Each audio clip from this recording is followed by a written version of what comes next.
What's good, my fellow subjects? It's your boy K-Rap, and we are back with another one. Today, we finna react to Wave's reasonable Crashouts. Now, one of these Crashouts, I can understand. The other two, we about to find out why they are valid. But anyway, guys, you know the deal. Like, comment, subscribe, turn notification bell, and let's get into this.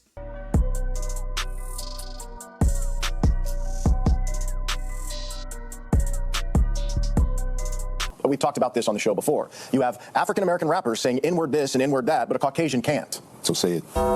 Say what? Say the word you want to say. I'm not saying that I want to say it. I'm just saying that I can't. So you can. Say it. Say it right now. I will say it with you. Crashouts. We all familiar with them. People that be bunging for no reason. People that be over-exaggerating certain scenarios and just be taken out of context 99% of the time. Shit, I crashed out when I saw that Switch 2 games were £75, fam. Are you mad, bruv? That's like a whole shift at work. And with the whole cost of living crisis we got out here in the UK, you're trying to get me to spend that to play Mario Kart, which is a game you can only play online. Suck your mom, bro. What are you talking about? But for real though, crashing out is an art. It's amazing how some people's first reaction to anything is to start moving like Grog from the cruise, or for them to throw the quickest tantrum possible like their power levels rising, or they're going 0 to 100 like they from obstacle. But a lot of crashouts are low-key justified. I mean, most of the time these men are just acting out after carefully warning people or just asking politely. And as your host of today's video, I'll be sharing and telling you why these were all reasonable crashouts, starting with the man himself, John Walker. And before I even talk about this man, look at the glaze he's recently been getting with the success of the Thunderbolts movie. It's times like this I think that as a Marvel fan myself, I actually sometimes question the community because yeah, he has been not gonna lie, he has been getting a lot of glaze lately. Like, people are saying he's stronger and better than Captain America, when, let's be honest, Captain America would dog walk him from Sunday to Sunday. Like, he would dog walk him. Like, come on now. Like, I get, and I understand it's a new serum. It's a new serum. It's more refined to be better than the last serum that Steve Rogers took. But you gotta understand, Steve Rogers is literally a war hero. He's taken on threats that damn, I forgot his name already. He's taken on more threats than him. So, and he's older, more experienced, and his range of martial arts is way above than he is. So I don't know why people are all of a sudden say, oh, he's better. he could beat Captain America, well, Steve Rogers any day. Not knowing that Steve Rogers has more feats than him. He legit has more feats than him. More experience. More battle experience. In every way, shape, or form. So no, he's not beating him.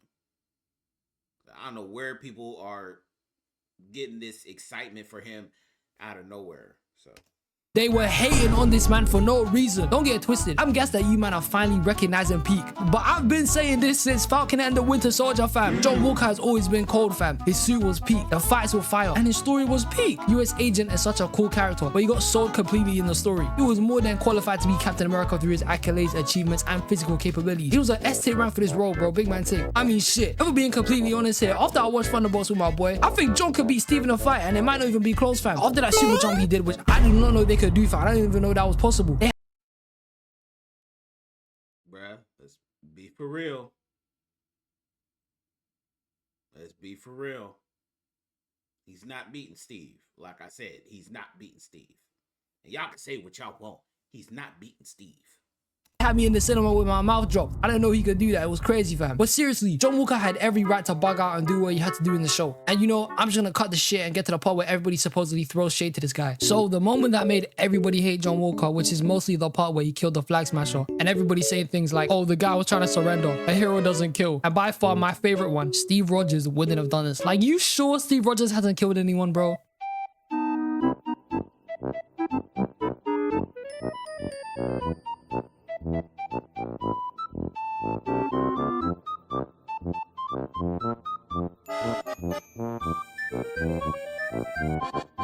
Let's be honest, superheroes have killed a bunch of people regardless of them being bad guys or not. Most of the time we don't even count them as kills because they be doing way worse shit most of the time. With that being said, let me give you a deep analysis of the scenario which led John Walker to even kill the flag smasher in the first place. So before this even happens, the leader of the flag smashers, Carly, or better known as Pebbles bro from Top Boy, was planning to separate all the man them and kill John Walker in the first place. So Bucky and Sam get to her and realize they start Walker, so they start moving to his location ASAP. Fast forward now and they're all scrapping with the rest of the terrorists. And in this scene, John Walker gets grabbed by the man he kills later, who attempts to hold him so Pebbles can kill him with a knife, bro. So Battlestar tackles Carly and then she just punches the life out of my man, killing him. And like Naruto was when he thought Hinata died, John Walker was furious, fam. So he starts chasing down the terrorists to find out where Carly's gone, and in pursuit, the terrorist just dashes a concrete bin at him. And bear in mind, I didn't share this at the start, but he's now a super soldier. But if he didn't have the serum, he probably would have been knocked out or worse. So John Walker finally chases my man down and does the deed. And look at Carly looking all shocked at one of her brethren died when she was killing innocent people the entire show. She blew up a building full of people, took hostages, and did a whole GTA ragdoll out the car to even kill the hostages. And guess who was saving them? The GOAT himself, John Walker, fam. The show was painting John Walker as a bad guy from the start. Like Bucky and Sam were hating on him for no reason when him and Battlestar were just trying to do their job. Remember, the only reason why John Walker was even able to turn into Captain America was because Sam's dumbass decided not to take the opportunity for Captain America himself.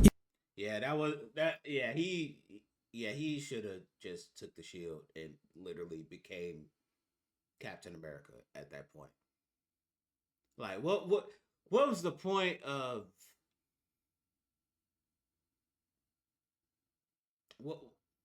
I'm still not understanding why he would.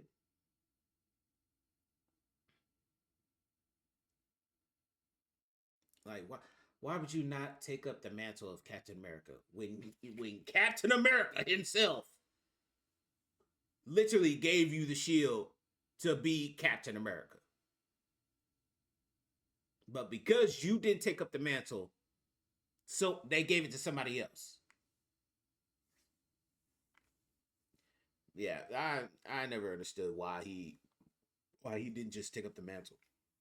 He was handpicked by the man and he decided to take it and give it to the government. We're like, bro, it's your fault that shit even happened in the first place. And Bucky would just hate him because he wasn't Steve. He was up there gobbling Steve shit so bad that he couldn't see that somebody else would have eventually picked up the mantle of Captain America. And instead of being a comrade and a friend, he just became a hater, bro. And by far, this is the worst version of Bucky in the MCU, fam. His trim is shit, bro. His barber don't mess him up, fam. Don't get me wrong, John Walker definitely had his flaws. Like right after he killed the flag smasher and started scrapping with Bucky and Sam, he was low-key trying to kill them, I'll be honest. He was crazy here. But that doesn't take away from the fact that he was treated poorly by other superheroes. Yes, John Walker was working for the government and Bucky and Sam weren't, but that doesn't mean you give the guy mistreatment. That was just mad unprofessional, especially from unks who've been in the game collectively for like 100 years. What the hell is wrong with you two? The type of treatment these two were given Walker and Battlestar was something Steve would have never done, and they were both mentioning his morals and ideals significantly in the show just to never be behind it themselves. And another thing going back to Carly was when Sam was out here saying she wasn't a terrorist, acting like he didn't know the type of shit she was doing. The writing in this show was so twisted. They tried to justify Carly's actions so much more and practically painted John Walker as more of a villain to some people. How is that even possible, bro? I'm happy that John Walker is finally getting recognized for how cool he is now with how cold the Thunderbolts movie was. But even before this, Marvel fans were just hating on him because he wasn't Steve. And fans act like Steve was a golden boy, like he wasn't throwing his shield at 70 miles per hour and shooting a bunch of people. Marvel fans are so delusional, bro. You were holding on to John Walker's kill like Iron Man didn't murder a bunch of terrorists in his movie. Like remember, before John Walker became US agent, he killed one person as Captain Captain America. One person, fam. And it wasn't even someone special. It was a terrorist who was about to get him murdered. People hate on John Walker need to jump off their high horse, man, for real. But John Walker is a sick character, and I'm happy people are starting to jump on that opinion. Thunderbolts was such a cold movie, and as a Marvel fan, I can say we're back, fam. For real though, the John Walker hate was never justified, and his crash out killing the Flag Smasher just made sense in the moment. Fans were just hating at this because he wasn't Steve. And just because the writers want you to dislike a character shouldn't mean that they're actually an unlikable character. John Walker was a real victim of the show, being mistreated and disrespected by comrades, being significantly weaker than every foe they had to face in the show, which probably caused him to take the serum, because in his head he was probably thinking, if I can't defend anyone, then what's the point of being Captain America?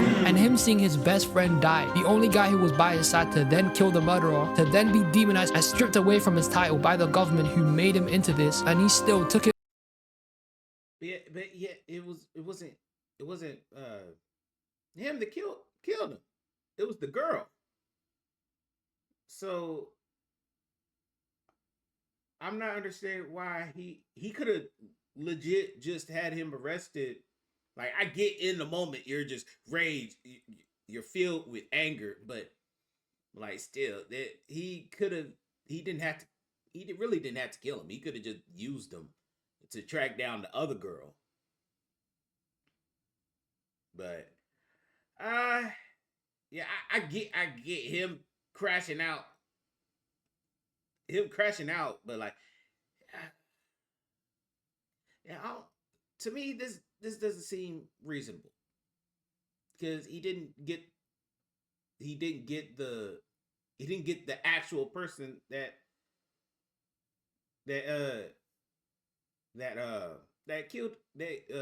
murdered his best friend, though. Yeah, so I'm not understanding that.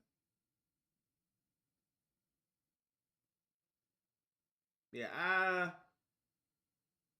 now if he had like caught the girl, if he had caught the girl and was ready to smash her head, and yeah, by all means, reasonable crackdown. You killed my best friend, the one homie that I that had my back since the beginning. Yeah, reasonable.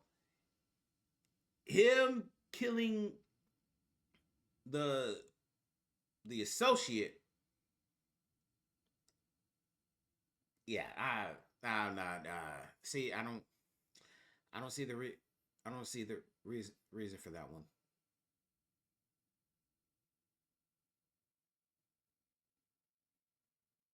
Like, I get he's a terrorist, but like, if he was already giving up, if he was already literally giving up, then I don't see that as a reasonable crash out.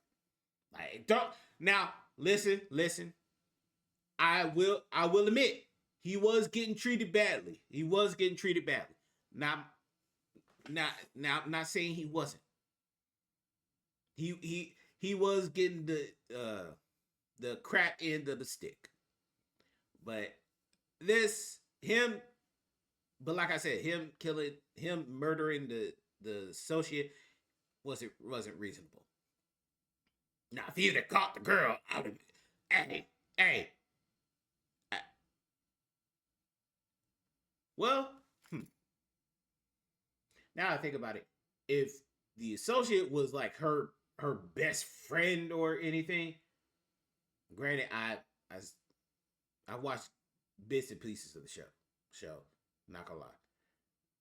Now, if he had murked the best friend of her, then okay, an eye for an eye for eye. You took out my best friend, I'm gonna take out your best friend. Reasonable. But yeah, he was getting the crap end of the stick, not gonna lie. But yeah, still, he yeah, but if he wasn't the best friend to the girl that actually took out his friend, then yeah, I don't see that as a reason. on the chin and save the people in the car. This gave me mad respect for Walker, bro, I'll be honest. And when I saw his redemption in the fans, that's when I knew we were doing something right. And now it's time for the next crash out. Benson from Regular Show. To this day, to me, Regular Show is one of the most rewatchable cartoons of all time. It's like you get a different perspective or viewpoint of it every time you watch it at a different stage of your life. And when I was a kid, I used to hate Benson, bro. To me, when I was younger, he was just a guy who used to get angry at Mordecai Rigby all the time. He was just mad uptight and annoying. Like when I was a kid, I used to hate how strict teachers were. And at the time, I used to relate Benson to a teacher so much, I'd low-key dislike my man heavy. But what I've come to realize as I've become more and more conscious, self-aware, and have experienced more life as I've grown up, is that I feel bad for Benson low-key. Benson just wanted all his employees to just do their jobs and commit. And instead of getting that, most of them were just slacking, especially Mordecai. Yeah. Now that I've grown up, yeah, Benson, I understand Benson so well, man. Having Rigby and Mordecai as employees, boy, I would have been fired them on day one. I would have been fired them. Oh my gosh. Some of the characters that we gave crap to as kids, and now that we're adults, we finally understand them. Shoot, another one is Squidward. Shoot, we were always hating on Squidward, like, man, why can't you just be happy? Now that we adults, we were like, yeah, see, now we see why Squidward is the way he is. Like, SpongeBob having neighbors as SpongeBob and Patrick, yeah, man. Yeah, I would have been moved out the area. And Rigby, Benson just wanted these guys to do simple things like clean a room, fold chairs, take responsibility for any problems they've done. And what do? Instead, they go slack off or go do something completely random that isn't their job. Time and time again, Benson would have to keep telling Mordecai Rigby over and over again just to do their jobs, which isn't something you should be telling two grown-ass men to do. They should just be doing it instead. Benson would have to always lash out and start raging at these men. And they got so bad at one point, Pops had to tell him to stop yelling at Mordecai Rigby or else he would be fired. And Mordecai Rigby were taking a piss out of this and took advantage, which literally caused Benson to turn into the sun and started destroying the park. Benson has showed time and time again he just wanted Mordecai Rigby to do their jobs, and we all know every time he threatened to fire Mordecai Rigby, he was never gonna fire them. He only said that so he could push some sort of urgency and get them to do their jobs. But instead of doing their jobs, they'll just go on some random side quest that destroys the park 99% of the time. Like if I was Mordecai Rigby's manager, I would be tweaking out as well, fam. These guys never took their job seriously. Benson never asked him to do any complicated shit. All he would ask them to do were baby chores we were all doing at like 9 years old. And instead Mordecai Rigby were treating us like it was the hardest thing to do possible. Benson's anger and rage towards his employees is the most justified point I've made in this video, because it's not only that he's their boss and that it's his responsibility to hold them accountable to their jobs and make sure everything gets done, but it's also the fact that Benson cares about his employees. Like I mentioned earlier, time and time again he's wanted to fire Mordecai Rigby. Like he literally says this every episode, and he did fire them in one, but they quit anyway, so don't even count. Just didn't work out for these men. But majority of the time Benson just says it as a threat so they can do their jobs. Benson has a soft spot for Mordecai Rigby. At the time Mordecai was depressed about Margaret and he told Mordecai to go speak to Margaret to get closure. By the time he helped Rigby to pass a foreign language class to graduate high school, and he even helped save them in the stick hockey episode after he got rid of it because Mordecai Rigby yet again didn't do their jobs. But by far the saddest moment of Benson is the episode where Mordecai Rigby destroys a car and Mr. Mailer puts the responsibility of that on Benson, or else he's gonna fire him. So he has to go drive all the way to the dealership all day to get there, and Mordecai Rigby sneak their way onto his car, and since Benson is driven out too far already, he agrees and lets them stay with him to drive to the dealership. And during the drive they start chilling and having fun, and there's even a moment where Benson tells Mordecai Rigby the reason why he gets mad at them all the time is just because he wants them to do better and push them for that. Benson then hands them the responsibility to keep driving since he's gonna take a nap, and Mordecai Rigby decides to take a detour, drive into an arcade and spend all night at the arcade, and then we just get this sad scene from Benson. I'm about to lose my job! You may not care about keeping your jobs, but I care about keeping mine! Because if I lose my job, I have nothing! Do you hear me?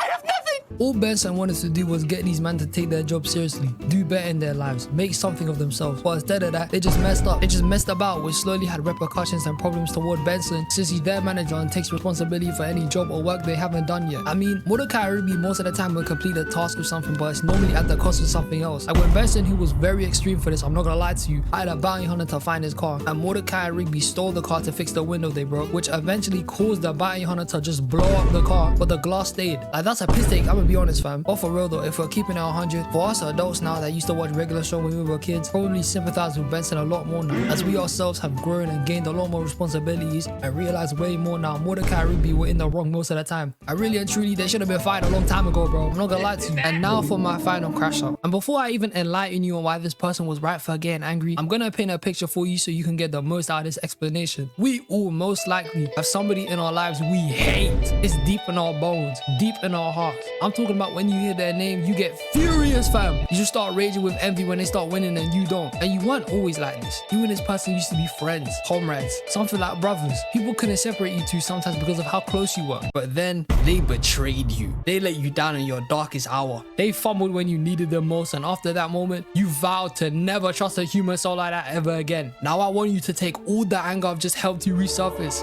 and throw it at Dinkelberg and scream it with me. Bun Dinkelberg, man. Everything in Mr. Turner's life was ultimately horrible because of Dinkelberg. The weather was horrible. Dinkelberg. His tie didn't match his shirt. Dinkelberg. The Turner household ran out of milk. Dinkelberg. And when I was younger and used to watch fairlyoddparents, often I just thought that Mr. Turner was a hater. However, I have some strong evidence here which justifies the hate against Dinkelberg. In the episode where Timmy goes back in time, we can see his parents. And before Mr. Turner was with his wife, she was close to Dinkelberg. Now I know that's a relatable feeling. When you see fine shit but they already with somebody else, that shit gets me heated for real. Not to mention, Dinkelberg is a huge rage baiter. This guy would spend time out of his day to go bug and annoy Mr. Turner on some dumb shit. Whether he used to show off him being rich or even just come to his house for no reason to gloat and be passive aggressive. We all know what it's like to be rage baited by that one person who consistently does it to the point we all fall for it. And Mr. Turner was getting this done daily, from his childhood all the way to when he became a dad and was raising Timmy. Dinkelberg was consistently baiting this man and it was working. He even convinced Mr. Turner to try and kill this guy several times. Believe me, if I could wake up tomorrow with Toon Force and blow up my enemy, I probably would, I'll be honest. As peaceful as I am, I hate some brothers, but we ain't gonna go into that. But to get real here, I'm sure the hate Mr. Turner had towards Dinkelberg was just because he was jealous of Dinkelberg for having no kids. And the Dink in Dinkelberg stands for dual income, no kids. And that's how they're so rich compared to the Turners who can't afford half the stuff the Dinkelbergs be buying. And that's probably why Mr. Turner carried some hate for Dinkelberg in the future. Also, Timmy was ruining a bunch of stuff for his dad, like losing awards he should have won, but then they got handed to Dinkelberg, which is a piss take. I'm not gonna lie to you, I'd be heated at that. And as an adult, I can humbly say, bun Dinkelberg. I hate Dinkelberg. You hate Dinkelberg. We all hate Dinkelberg. Bun this guy, man. But ladies and gentlemen, we at the end of the flick. If you lot got any more reasonable crash outs I haven't mentioned in this video, put them in the comment section below because I want to see some different ones. I'm not gonna lie to you. I hope you lot have a blessed day and I'll see you in the next one. Peace.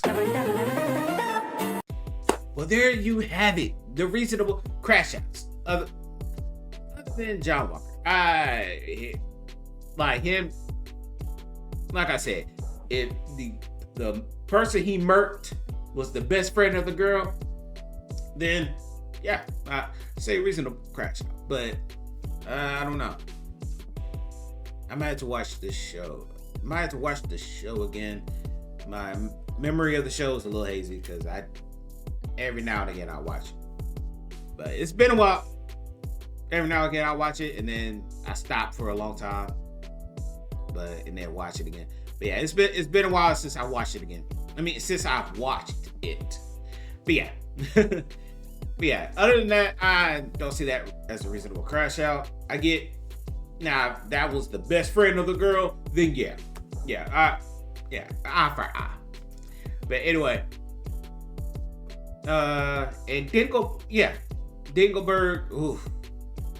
Yeah, now I see it as an adult, like I would have been giving Dinkelberg the side eye every day. Like just being like that, just showing off to Timmy's dad every day, and then winning stuff that you worked. Then him winning something you worked to get, and because of Timmy, you lose it, and it gets thrown to Dinkelberg. Like what? That's boy. I would have crashed out too. But anyway, guys, hope you like my reaction. Make sure you like, comment, subscribe, turn on notification bell. Welcome to the kingdom, and I will see you guys next time. Stay blessed and be great.